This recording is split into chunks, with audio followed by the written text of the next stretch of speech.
शिवाय गुरवे नमः। शिवाय गुरवे नमः। शिवाय गुरवे नमः। शिवाय गुरवे नमः।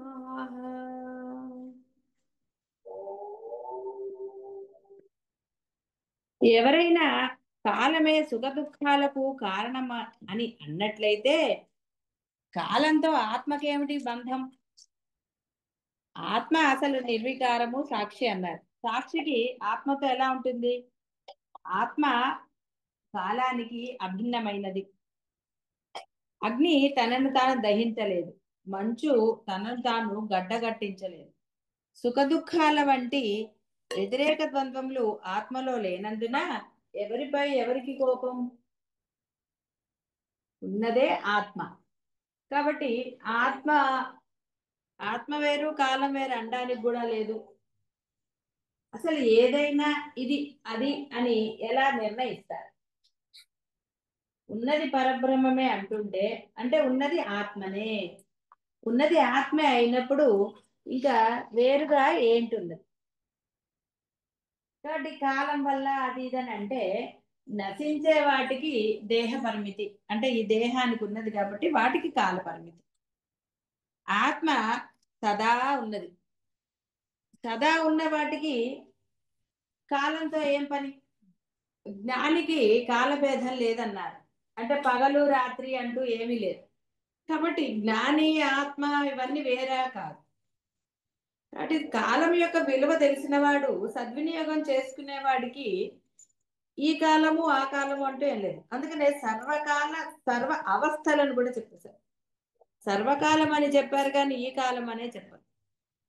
అయితే సాధకుడు అనేవాడు తనకంటూ కొన్ని అభిప్రాయాలు ఏర్పరచుకుంటూ నానా రకాలుగా ఉన్నాడు కాబట్టి ఒరే ఈ కాలము ఆ కాలము అన్నారు, ఇలా చేసుకోరా అని అన్నారు.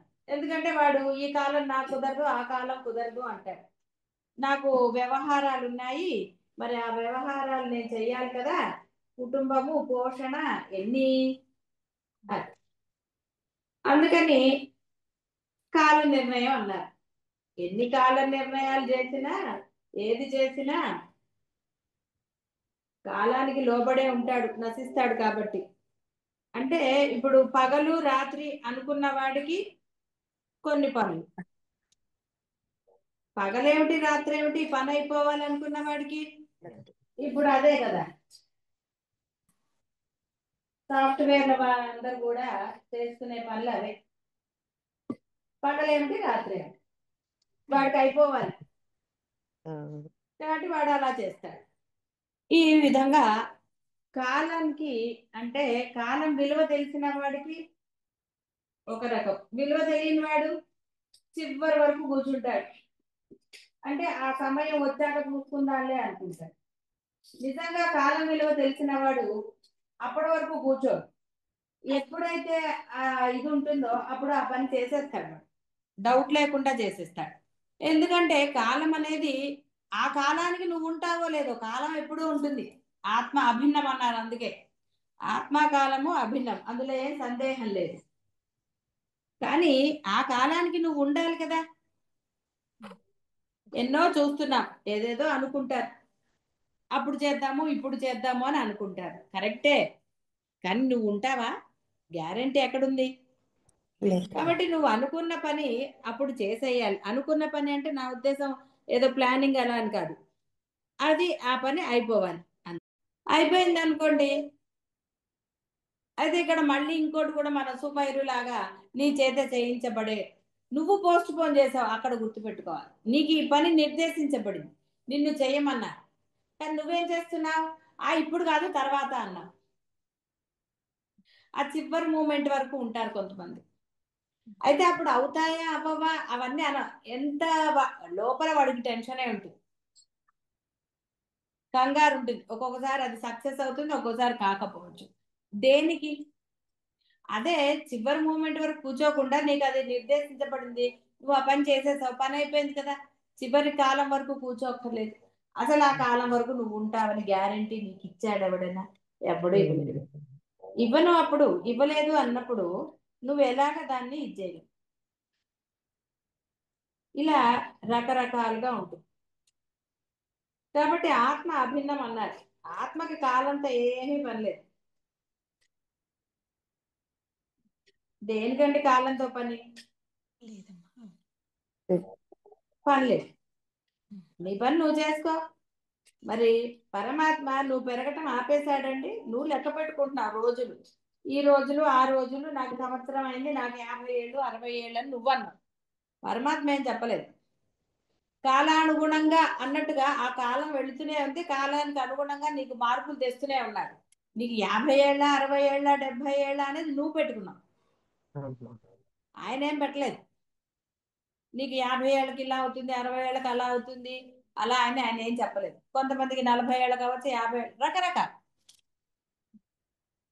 ఏది ఇదే అని నిర్దేశించడానికి కానీ అనడానికి కానీ లేదు. కాబట్టి ఇక్కడ అందుకనే కాలయాపన చెయ్యరాదు అంటారు. సత్కార్యాలకి కాలయాపన చెయ్యరాదు. సమయం చూస్తానండి, తర్వాత అండి, రేపు చేస్తాను, ఎల్లుండి చేస్తాను అనకూడదు. నువ్వు కాలయాపన చెయ్యకు. నీకు నిర్దేశించబడింది కదా, నువ్వు చేసే. అది నీకు ఆనందాన్ని ఇస్తుందా ఇంకోటి ఇస్తుందా అది తర్వాత విషయం. కాబట్టి ఇక్కడ అది నిర్ణయించుకుంటే అసలు ఏ గొడవ లేదు. ఎంత హాయ్ అండి. అలా కాకుండా కాదండి ఫలానా టైము, ఇంకో టైము, ఆ టైము, ఈ టైము అంటే ఇక్కడ ఏ వస్తువు స్వతంత్రంగా లేదు. స్వయం ప్రతిపత్తి అంటారు. ఇక్కడ ఆ మంచుగడ్డ అన్నప్పుడు దానికి కూడా ఒక సమయం ఉంది. ఆ సమయం అయితేనే అది గడ్డ కొడుతుంది. ఇలా రకరకాలు ఆ టెంపరేచరు అంటే వాటి మీద అది డిపెండ్ అయ్యి ఉంది. కాబట్టి ఇక్కడ మనము సాధకుడు అనేవాడు ముఖ్యంగా ఈ సమయాన్ని సద్వినియోగం చేసుకోవాలి. ఇప్పుడు ఈ కాల సద్వినియోగం మీకు తెలియదని ఏం కాదు. మీరు ఎంత సమయాన్ని వృధా చేశారో మీకు బాగానే అనుభవం. ఇప్పుడు అయ్యో అప్పుడు సమయం వేస్ట్ అయిందే, అప్పుడు చేసుకుంటే బాగుండేదే అని మీరు అనుకున్నంత మాత్రాన ఇప్పుడు ఆ కాలాన్ని మీరు వెనక్కి తీసుకురాగలరా? తీసుకురా. ఎందుకు గురువులు పదే పదే హెచ్చరిస్తారు సర్వకాల సర్వావస్థలే ఎందుకంటే దీనికి నీ బాహ్యమైన శరీర అవయవాలతో ఏ పని లేదు. బాహ్యమైన అవయవాలతో ఏ పని లేదు. నువ్వు చేయవలసింది ఏమీ లేదు అక్కడ. ఆ అంతఃకరణంతో నువ్వు చెయ్యాలి. నీ అంతఃకరణ నీకు శుద్ధిగా ఉంటే అసలు ఇక చేసే ఇంకా ఏదీ లేదు. అంతఃకరణం అంటే ఆ మనస్సు. పరమాత్మ ఏం చెప్పలేదు, నువ్వే అన్నావు నాకు మనస్సు ఉంది అని. సరేనా, మనస్సు ఉందంటున్నావు కదా, మనసులో బోడు దాచుకున్నాను అన్నావు కదా, మరి ఇంకేమి ఆ మనసుతోటే చేయైతే అన్నాడు ఆయన. ఆయనేం వేరేగా మిమ్మల్ని ఏమి ఇబ్బంది పెట్టిన సాధకులు. ఒరే నువ్వు ఏదైతే ఉందంటున్నావో దాంతోటే చేయి చాలు, పర్వాలేదు. దాంట్లో ఆ చెత్త నింపావు కదరా, చెత్త నింపే బదులు నా నామస్మరణ చేయరా నువ్వు అన్నాడు. అంతే, ఆయన అసలు ఇంకేం చెప్పలేదు. కాల శబ్దానికి వ్యక్తి సమయము, వ్యక్తి సమయం అని రెండు అర్థాలు. కెరటం తనదైన ప్రత్యేకత కలిగి ఉన్నప్పటికీ అది సముద్రంలోని భాగమే. నీటి కంటే వేరు ఏమాత్రమూ కాదు. అది సముద్రాన్ని తడపగలదా, మృంగుతుందా, ఎదుర్కొంటుందా? ఏదీ చేయలేదు. ఇదే విధంగా వ్యక్తి ఈ పూర్ణంలో అంటే పరమాత్మలో ఒక భాగమే, తత్వత చైతన్యమే. పూర్ణంలోని ఒక భాగం పూర్ణానికి ఎలా సుఖదుఖాలు కలిగిస్తుంది? చాలాసార్లు మనకి అద్వైతంలో లడ్డు గురించి చెప్పినప్పుడు లడ్డూలో మీరు ఏ పార్ట్ లో తీసుకు తిన్నా అది తీపిగానే ఉంటుంది. లడ్డూలో మీరు ఎక్కడి నుంచి తీసుకుని తిన్నా అది అలాగే ఉంటుంది. ఆ తీపిదనమే ఉంటుంది, అంతా ఉంటుంది. అలాగే ఇక్కడ ఉన్నదంతా పరమాత్మే. కాలమైనా అదే, ఇంకోటైనా అదే, ఏదైనా అదే. మరి అప్పుడు ఈ కాలం అంటే భవిష్యత్తు ఇవన్నీ అంటున్నారు కదా, భూతకాలం, గడిచిన కాలము, రాబోయే కాలము, ఇవన్నీ అంటున్నారు. ఈ కాలం ఎలా ఉంటుంది అని భయపడతారు రకరకాలు. కాలం నీకు ఎలా ఇస్తుంది? కాలం ఎప్పుడు ఇవ్వలేదు ఏది కూడా. నీ మనస్సు, నీ అభిప్రాయాలు, నీ భావనలు, ఇవే. వీటి వల్లే నీకు సుఖమైన దుఃఖమైన ఏదైనా కలుగుతుంది. అందుకే ఆయన సుమ్మయిరు అన్నాడు. నోరు మూసు కూర్చుంటే ఏంటి వస్తాయండి? హాయిగా ఎంత ఎంత తినాలో అదే మితమైన హితమైన ఆహారాన్ని అన్నాడు. అలా ఆహారాన్ని స్వీకరించు, సర్వకాల సర్వవసల నామస్మరణ చెయ్యి. అప్పుడు ఏమిటి వస్తాయండి? వచ్చాయా పోతాయి. అది నిన్ను బాధ పెట్టదు. ఎలా అయితే కాలానికి అనుగుణంగా మనం కాల నిర్ణయం చేసాం, ఈ కాలం అయితే వర్షాలు, ఈ కాలం చలి, ఆ కాలం అని. ఎందుకంటే మన గుర్తు కోసం, మనం జాగ్రత్త పడడానికి. ఈ జీవుడు అనేవాడు వాటికి అనుకూలంగా వస్తువులనండి ఏదో ఒకటి సమయానికి వాడు ఇది చేసుకోవడానికి, వాడి పనులు అవ్వడానికి, సూర్యోదయము సూర్యాస్తమయము ఇలా రాత్రి పగలు ఇలా అన్ని కాలాలు పెట్టుకున్నాడు. జ్ఞానికి అలా పెట్టలేదు. జ్ఞానికి ఏ కాలమైనా ఒకటే అన్నాడు ఆయన. కాబట్టి ఇక్కడ ఈ వ్యక్తి తన వ్యవహారం కోసమని రకరకాలుగా పెట్టుకున్నాడు. ఆ సమయాన్ని విభజించుకున్నాడు. విభజించుకుని ఈ కాలం ఇలా, ఆ కాలం అలా అని రకరకాలుగా అన్నాడు. ఇప్పుడు కొంతమంది ఆ పొద్దున లేవడానికి చాలా నిద్ర వస్తుందంట, అది అన్నారు, ఇది అన్నారు, ఏదో ఎన్నో చెప్పారు, అవునా? కానీ అదే ఇంట్లో ఒక ఫంక్షన్ అనండి, ఎక్కడికైనా ప్రయాణం అనండి, ఇంకోటి అనండి, అప్పుడు నిద్ర వచ్చిందా మరి? అంటే ఇక్కడ నిర్ణయం మీదే, మీ మనస్సు దానికి ఇదే. ఇప్పుడు నేను నిద్రపోకూడదని, ఇప్పుడు అభయాకర్లా ఇంట్లో మీరు సెల్ ఫోన్ చూడండి, నిద్ర వస్తుందా? ఒక టీవీ నచ్చిన సినిమానో డాన్సో ఏదో ఒకటి, అంటే మీ మనస్సుకి ఇష్టమైతే మీకు ఏది అంటే నిర్ణయం మీరే తీసుకుంటున్నారు. కాల నిర్ణయం అనండి, విఘ్నాలు అనండి, ఇంకోటి అనండి, రకరకాల నిర్ణయం మీది. ఇలాగా అలాగా అనుకుంటూ రకరకాలుగా మీరు మిమ్మల్ని మీరు చేస్తున్నారు. దానిని బట్టి ఎన్నో రకాలుగా జరుగుతాయి. అందుకనే దోషాలు పునరావృతం అవుతూ ఉంటాయి. ఒక దోషం నశిస్తే ఇంకో దోషం వస్తుంది. దానికి గురువులైనా ఏం చేస్తారండి? దోషాలు జరుగుతున్నాయండి అంటే ఏం చేయలేదు, మీరు చేశారు. కాబట్టి ఇక్కడ సమయ ఆచార తత్పర అనే అమ్మనన్నా ఇంకోటన్నా ఎన్ని చెప్పుకున్నా, సమయం గురించి చెప్పినా ముందర మీలో అసలు అంటే బోధ చేస్తున్న గురువు పట్లనే మీకు ఇంకా దానికి ఏం చెప్పాలి చెప్పండి? అసలు మీకు లేదా అని నేను అనట్లేదు, చూపిస్తారు. ఆచరణలో చూపని వాచా వేదాంతం దేనికి?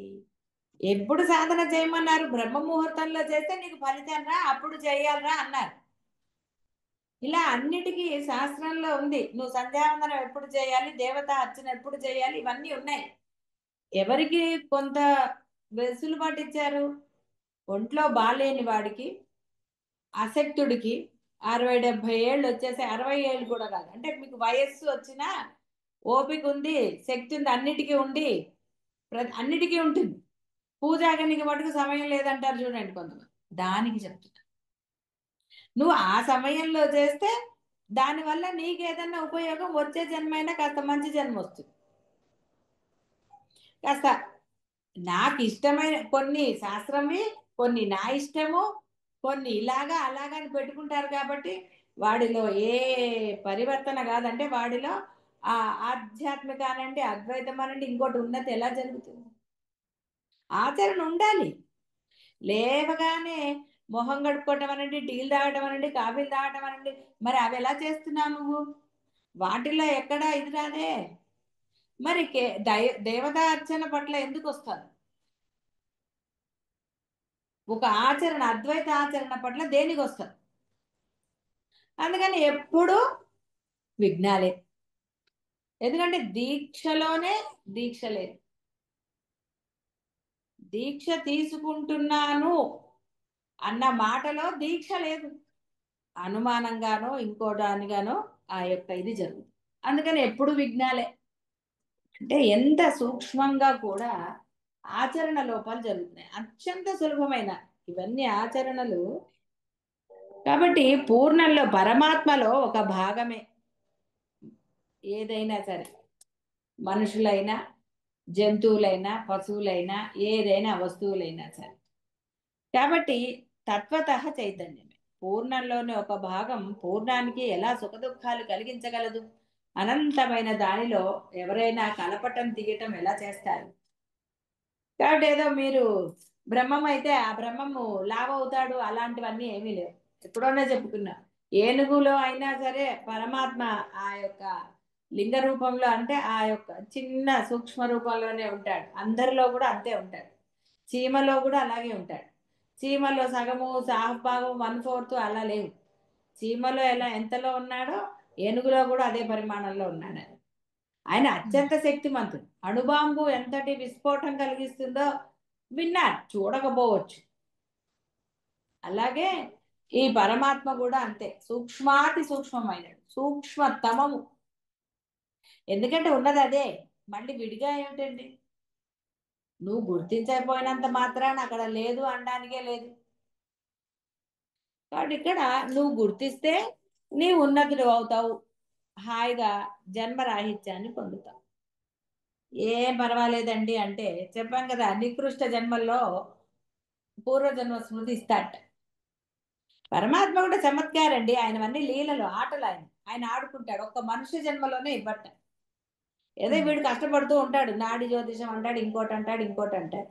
ఎందుకు అవన్నీ పరిగెత్తడం? నీకు తత్వం తెలిసిన తర్వాత అలా ఉండక వాచా వేదాంతిగా ఎందుకు డైలాగ్?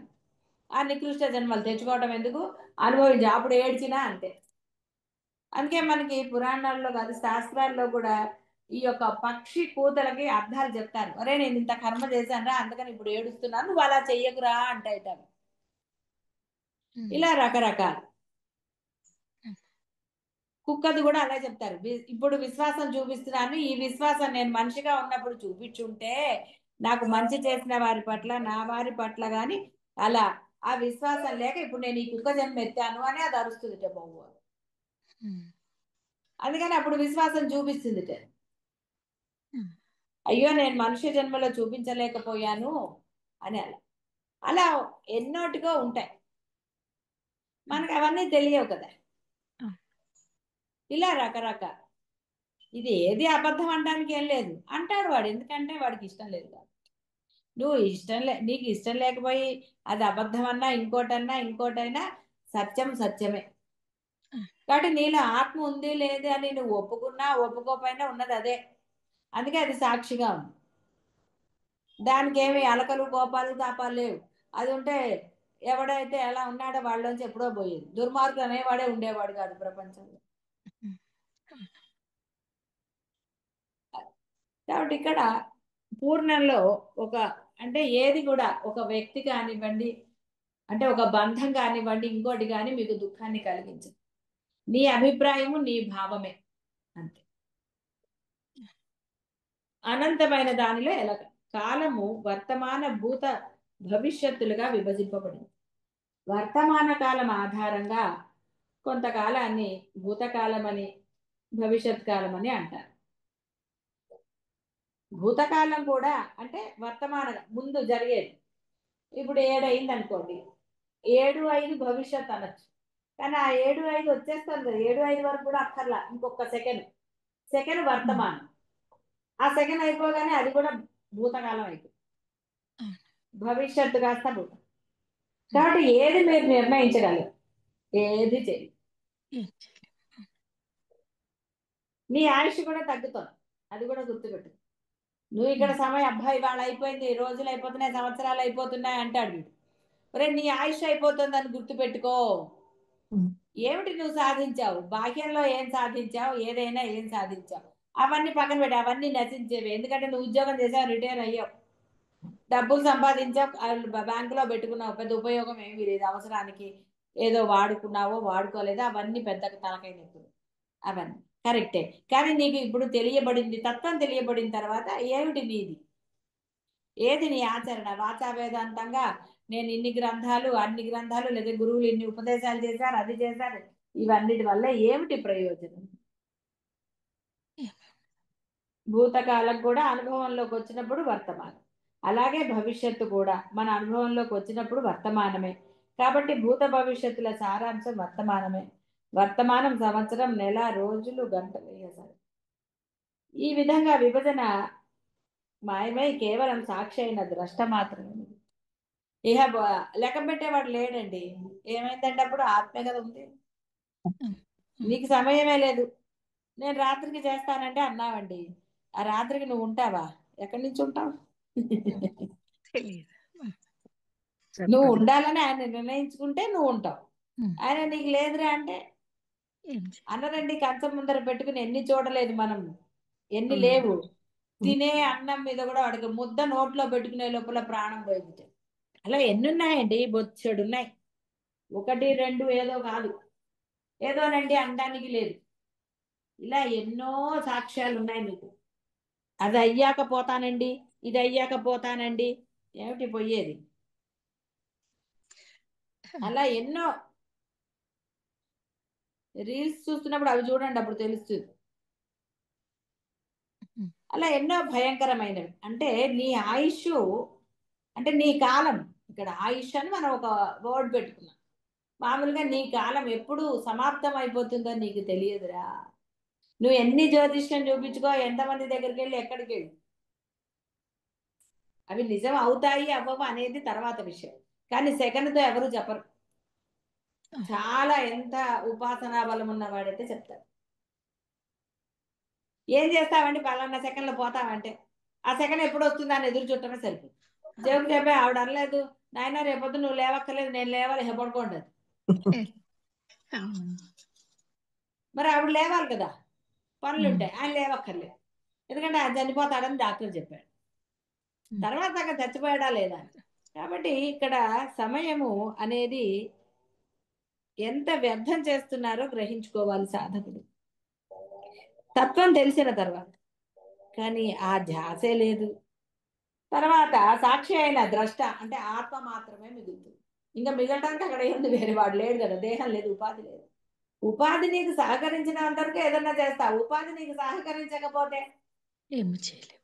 అప్పుడు ఏడు చేయని లాభం అండి. అయ్యో అంత చెప్పినా గురువు వినలేదు, వీళ్ళు చెప్పినా వినలేదు, వాళ్ళు చెప్పినా అన్ని తెలిసి వేస్ట్ అయినప్పుడు ఏడిస్తే ఏంటండి ఉపయోగం? అందుకే ఇప్పుడు మీరు దోషాలు చేసిన తర్వాత దోషం జరిగిందండి అని అంటే ఏంటి ఉపయోగం? ఏమీ లేదు అక్కడ. ఇదే కాలం యొక్క అధిష్టాన తత్వం. తత్వత ఆత్మ అయిన కాలం నాకు ఏ విధంగా సుఖ దుఃఖాలు కలిగిస్తుంది? మీరు దాచుకున్నారండి అప్పుడు కర్తవ్యం. ఓ కష్టపడి అసలు బాహ్య ప్రపంచం అంటే ఏది పట్టించుకోకుండా డబ్బే సంపాదనే ధ్యేయంగా బతికాడు. ఓ పెద్ద కట్టేశాడు, అయిపోయి ఏముడు చెట్ట పదాన్ని, ఇదేమిటయ్యా ఇప్పటి వరకు అసలు ఊపిరి పీల్చుకోకుండా అంతా సంపాదించి ఇంత ఇది చేశాను నేను, ఇప్పుడు నన్ను రమ్మంటావేంటి? నీ కాలం అయిపోయిందిరా బాబు. ఇలాంటివి చాలానే చదివారు, విన్నారు, కానీ ఏం లాభమండి? అందుకే శ్మశాన వైరాగ్యాలు చాలా ఉన్నాయి. ఎన్నున్నాయో శ్మశాన వైరాగ్యాలు, బోల్డ్. కానీ ఆ శ్మశాన వైరాగ్యము నిజమైన వైరాగ్యంగా మారిందా మరి? కాబట్టి తత్వత ఆత్మ అయిన కాలం నాకు ఏ విధంగా సుఖదుఖాలు కలిగిస్తుంది? అగ్నిజ్వాలలు అగ్నిని దహిస్తాయా? పూర్ణంలోని ఒక భాగం పూర్ణమైన దానిని ప్రభావితం చేయలేదు. నటించేవాడు ఆ పాత్ర ఏదైతే వాడు ఒకటి అవుతారా? సినిమాలో వాడు చచ్చిపోయాడని వాడిని నిజంగా చంపేస్తారా? ఆ సినిమాలో వాడికి క్యాన్సర్ రోగమో ఇంకోటో వస్తుంది అంటే నిజంగా వాడికి ఉన్నట్ట కాదుగా, వాడు నటించాడు. కాబట్టి ఇక్కడ నీవు ఫలానాగా వ్యవహారం కోసం నటిస్తున్నావు, నేను ఫలానా అని అక్కడ వరకే ఉండాలి. అంతేగాని నేను ఇదే అని అందులో ఉండకూడదు. వాడు నిజంగా నేను రాజునే అని ఏదో రాజుల సినిమా తీశాడు అనుకో, నేను రాజునే అని రాజవేషం వేసి తిరిగితే పిచ్చాడని పట్టుకెళ్ళిపోయి ఆసుపత్రికి జాయిన్ చేస్తాను. నేను రాజుని అంటే అందరూ వాడి మాట వింటారా ఏంటి? వినరు కదా. అహంకారం అంటే అదే కదండి, నేను అంటాడు. ఎవడు వింటాడండి నీ మాట? ఎందుకు వింటాడండి ఎవడైనా? ఏదో తప్పందో ఏదన్నా అన్నాడు, కానీ మనసులో నిన్ను తిట్టుకోవటం లేదు. ఎందుకంటే వేరే వాళ్ళ తిట్లు నీకు అవసరమా? ఏమి దాని బదులు ప్రేమగా ఉంటే అందరితో నువ్వు సంతోషంగా నువ్వు ఉంటావు, వాడు నీతో సంతోషంగా ఉండదు. కానీ ఈగో, అహంకారం, అది వచ్చిన వాడు. జన్మించిన రూపమున్న భౌతిక వస్తువులలో మాత్రమే కాలం మార్పు తెస్తుంది, హరిస్తుంది, వికారాలు కలుగుతాయి, నాశనం చేస్తుంది. చైతన్యవంతమైన నిరాకారమైన అజన్మైన ఆత్మను కాలం ఏం చేయగలుగుతుంది?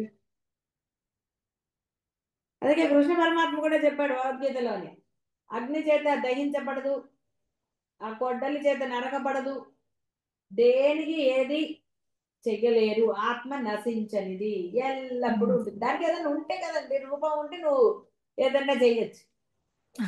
రూపం లేని దాన్ని ఎలా నశింపజేస్తావు? కాలాన్ని ఆపండి చూద్దాం. మీరేమీ చేయలేరండి, కాలాన్ని మీరు ఆపలేరు. నేను ఎప్పటికీ ఇలాగే ఉంటానండి 16 ఏళ్ల బాలకుమారిగా అని మీరు ఎన్ని పూతలు పూసినా ఎన్ని చేసినా ఏదవుతుందండి? మళ్ళీ అది కూడా విన్నారు కదా, మేకప్ వేసుకుని రోడ్డు దాటుతుంటే పోలా, ఏంటి స్వామి అంటే నేను గుర్తుపట్టలేదు అన్నాడు. ఆయన చమత్కారం అయింది. కాబట్టి నిరాకారమైన చైతన్యవంతమైన అజన్మ అయిన ఆత్మను ఏది నాశనం చేయలేదు, ప్రభావితం చేయలేదు. నువ్వే పోతావు తప్ప ఆత్మ ఎక్కడికి. కాబట్టి ఏమంటే నా ఆత్మ కదండి నాతోనే ఉండాలని నువ్వు అనడానికి లేదు, ఎందుకంటే ఆత్మ అందరిది. నువ్వు పట్టుకో అహం బ్రహ్మాస్మి అని, అప్పుడు ఓకే. అంటము అంటే ఆచరణ పెట్టి నిజమైన ఆ మాట నిరూపించగలరు. అహం బ్రహ్మాస్మి ఎక్కడవుతుందండి? అహం అహం అంటున్నాడు, అహంకారంతో ప్రవర్తిస్తుంది. ఇంకా అహంకారంతో ప్రవర్తించేవాడు బ్రహ్మం ఎందుకు అవుతాడండి? సుఖ దుఃఖాలు అనేవి ద్వంద్వములు, ఒకటి అనుభవిస్తున్నప్పుడే ఇంకోటి ఉంది. శీతోష్ణాలు, లాభ అలాభాలు అంటే లాభ నష్టాలు. ఆత్మ ద్వంద్వాతీతమైనది కాబట్టి అందులో ఇవి ఏవీ లేవు. లాభం వచ్చినప్పుడు తర్వాత ఎప్పుడు నష్టం కూడా వస్తుంది కదండి. సంతోషించినప్పుడు చెప్పుకున్నాం కదా, పెళ్లి చేశారు సంతోషంగా, తర్వాత ఏమైందో తెలిసింది కదా, రకరకాలు. అలా కష్టం తెలిసినప్పుడు ఆ తర్వాత సుఖము తెలుస్తుంది. కానీ ఏవి శాశ్వతంగా లేవు, క్షణికాలే అవన్నీ కూడా. ఆ క్షణం కష్టం, ఆ క్షణం సుఖం, మళ్ళీ కష్టం, మళ్ళీ సుఖం. ఒక్కోసారి కష్టాలు ఎక్కువ, నాకే ఎందుకు వచ్చాయి కష్టాలు? ఎందుకంటే ఆ డైలాగు సరేరా, ఏ జన్మలోదో ఏదో వెధవ పనులు, సరే అవన్నీ నువ్వే అనుకుంటున్నావు కదా, పోనీ ఇప్పటి నుంచి మంచిగా ఉండరా వాడు ఉండడు. సరే పోనీ అవన్నీ తెలిపోయినా ఇప్పుడు తెలిసింది కదా, చక్కగా అందరితో సామరస్యంగా ఉండు, మంచిదనంగా ఉండు, మనసులో ఒకటి బయటకు ఒకటి పెట్టుకోకు, హాయిగా ఉండు. నువ్వంటే ఎవరైనా అంటే నీ పేరు తలుచుకుంటే నీ వ్యవహారికన వారి మొహంలో ఆనందం రావాలి. అబ్బో అని అంటారు కదండి మామూలు కొంతమంది, అబ్బో వాళ్ళతో అంటే పెద్ద తలకాయ నొప్పి, మేము చాలా దూరంగా ఉంటామండి. అదే కొంత లేదండి చాలా మంచివాడు అంటే ఒక తృప్తితో కూడిన మాట, ఒక మంచి మాట వస్తుంది. అది నిన్ను తలుచుకున్నప్పుడు వస్తుంది, ఒకసారి ఆలోచించుకో. అహంకారంగా మీరు ఏం కాదు అనుకున్నంత మాత్రాన కాదు. అందుకని ఇంట గెలిచి రచ్చగలవమన్నాడు. ఇంట అంటే నీ బంధువులను, నీ ఇంట్లో వాళ్ళను, వీళ్ళు నానా అంటున్నావు కదా, వాళ్ళ దగ్గర నిజంగా నీకుందా మంచి? ఏదో వాళ్ళు నువ్వు ఒక పని చేయగానే నిన్ను మెచ్చుకుంటారు, ఎందుకంటే బంధువులు కాబట్టి, మళ్ళీ అవసరానికి నువ్వు వస్తావు కాబట్టి. కానీ అవసరం లేనప్పుడు కూడా వాళ్ళు అదే ప్రేమతో నీతో ఉన్నారా అని నువ్వు ఆలోచిస్తే ఎంత బాధ కలుగుతుందండి. అవసరం ఉన్నప్పుడు ఒకలాగా, అవసరం లేనప్పుడు ఇంకోలాగా ఉండట్లేదా బంధువులు? మరి వాళ్ళు అలా ఉన్నారని నువ్వు ఫీల్ అయినప్పుడు నువ్వు అలా ఉంటే, అందుకని ఇక్కడ అది తెలియాలి.